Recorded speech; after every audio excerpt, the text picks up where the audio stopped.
My name is Chad Freidrichs. I'm a documentary filmmaker and the director of the Pruitt-Igoe myth. I began this documentary all the way back in 2007, after my wife and I bought our first home, a mid-century ranch in Columbia, Missouri, which we decided to decorate in mid-century style. While researching modernist design, I came across my first mention of Pruitt-Igoe, a public housing project which was once a mere 2 hours away from Columbia, in St. Louis, and whose buildings were first opened in 1954. And then famously destroyed in 1972.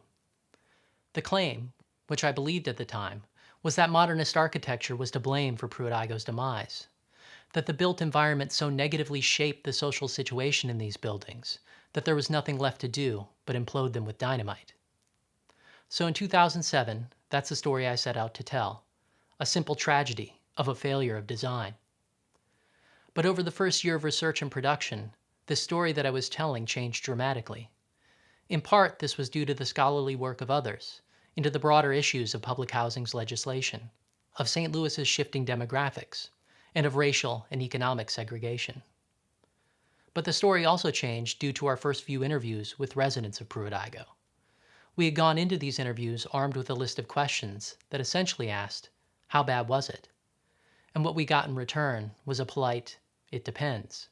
But don't just assume it was a tragedy for everyone, and probably not for the reasons you think. These provided the first steps toward both a larger story, a story about a city that's very close to me, St. Louis, and a more intimate story about the promise of a new mid-century home for thousands of its people. I hope you enjoy the Pruitt-Igoe myth.